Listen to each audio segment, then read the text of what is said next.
Ang ganda ng rendition mo ng song. Ginawa mo siya ng bagong flavor. Gusto ko yung quality ng boses mo. Ang energy mo, tamang-tama. Andun yung stage presence, yung groove mo, maganda, natuwa ako doon. 3 stars! Harley, ikaw ay merong 8 stars. Congratulations, Lisel! Ikaw ang hahamon sa kampiyon ngayon.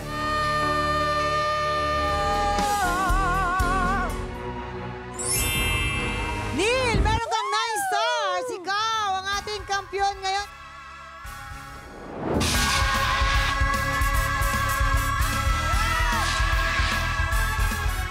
Today is International Family Day, kaya sama-sama nating tunghayan ang mga kalahok na lalaban para sa pangarap ng kani-kanilang mga pamilya.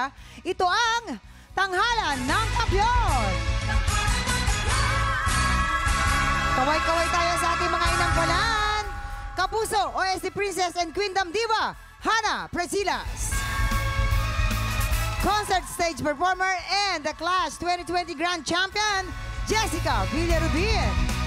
Multi-platinum artist and OPM hitmaker, Renz Verano. Ang magpapasiklaban ngayong umaga, Princess Anne Santos at Marlon Corpus.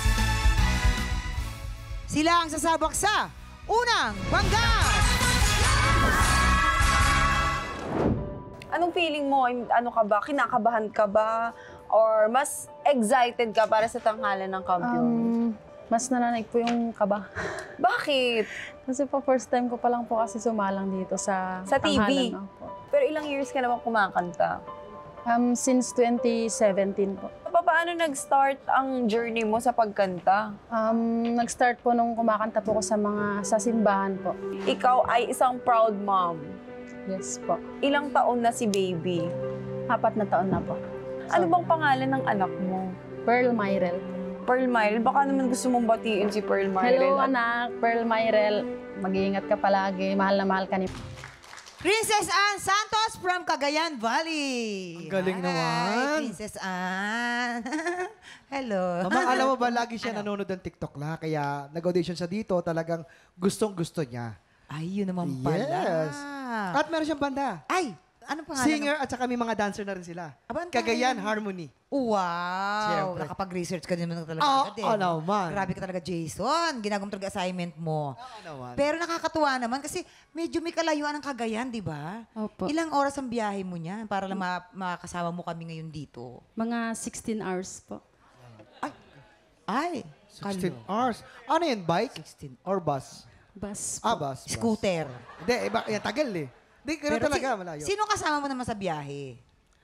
Mga kagrupo ko rin po na sumali po dito. Okay naman, nag-enjoy naman kayo sa biyahe ninyo. Opo. Ayan. Kahit nakakapagod po, enjoy lang po. Iyon ang importante. At lagi kayo mag-iingat, ha? Okay, tignan natin kung ano kaya ang masasabi natin mga inampalan.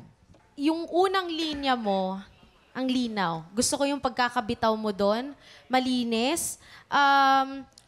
I just wish na gumalaw ka pa.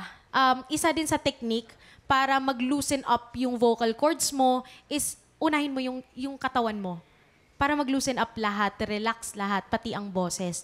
Pagdating naman sa storytelling, medyo nakulangan lang ako ng konti dun sa mga verse. Pansin ko na parang ang technique mo dun sa una hanggang dulo ay parang iisa lang. So, practicein mo yon yung hindi ka lang laging mixed chest, kung gamitin mo rin yung head mo para hindi strained. Pagdating dito sa matataas na parts, ay hindi napagod ka agad yung boses mo.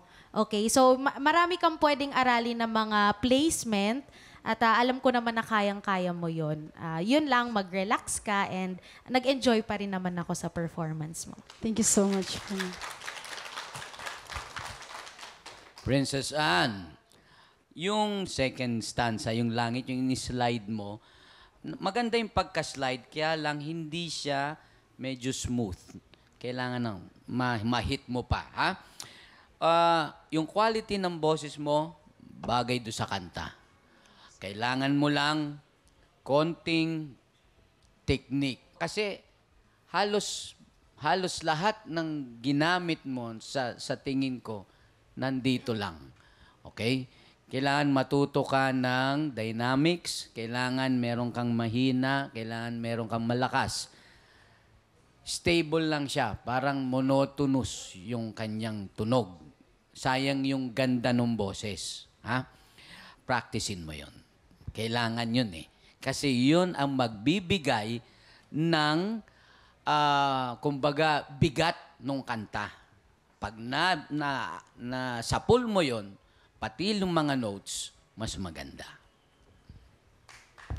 Thank you po. Maraming salamat po. Ayan. Alamin na natin kung anong scores ang makukuha mo mula sa ating mga inampalan. Ang stars na ibibigay ko sa'yo ay...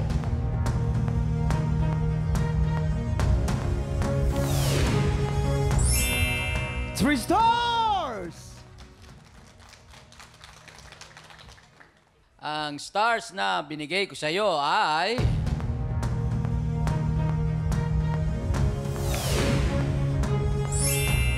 Three stars! Ayan. Bibitin muna natin kung anong score na ibibigay ni Hana. Ang susunod nating kalahok ay si Marlon Corpus. Saan ka nagsimula sa pagiging isang musikero? Mahilig po talaga ako kasing kumanta nung bata pa ako. Tapos,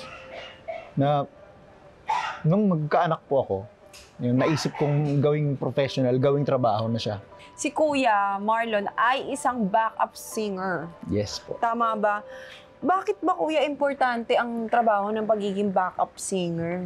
Importante din po yun kasi lalong-lalo na po kapag yung genre nung artist at yung genre nung backup singer ay talagang iisa.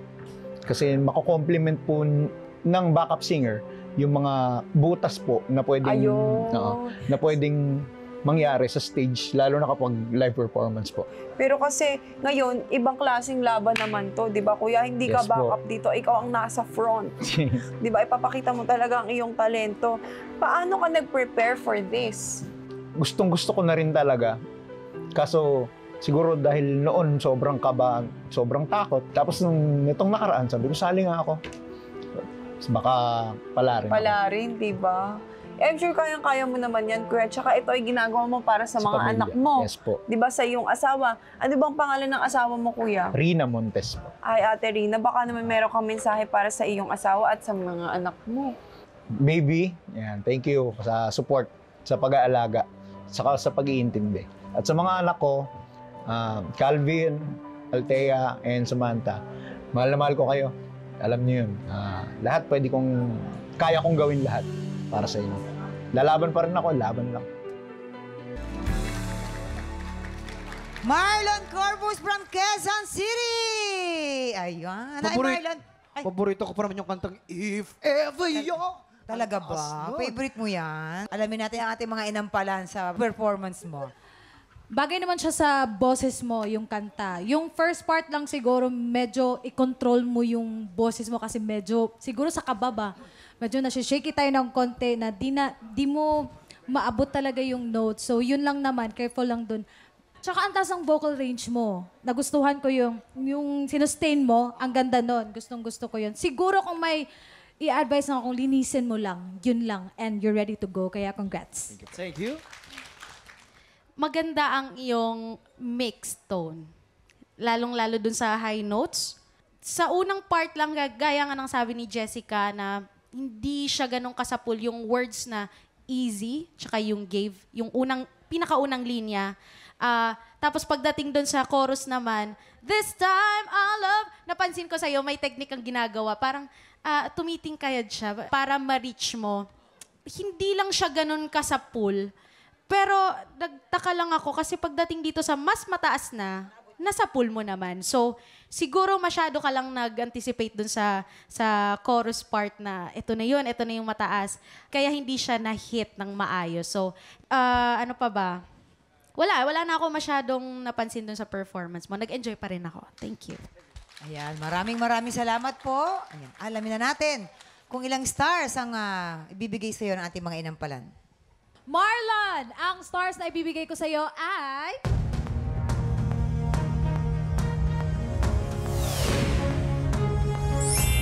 Three stars! Marlon, Ang stars na binigay ko sa'yo ay...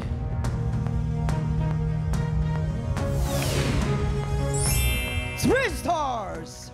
Ayan, maraming salamat. Mamaya natin ipapakita ang scores ni Hana. Mag-recap muna tayo. Si Princess ay meron ng 6 stars. At ikaw, Marlon, ay ganun din naman, meron ka ring 6 stars. Sinong kalahok kaya ang tatapat sa ating kampyon ngayon? Tutukan yan sa pagbabalik ng tanghalang kampyon.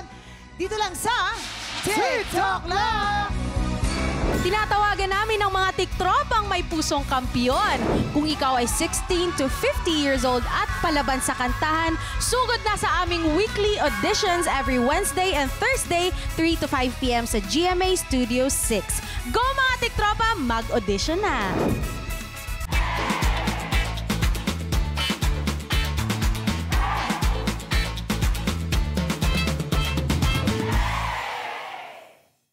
Tiktropa! Pinanood mo hanggang sa dulo itong video na to? Very good ka!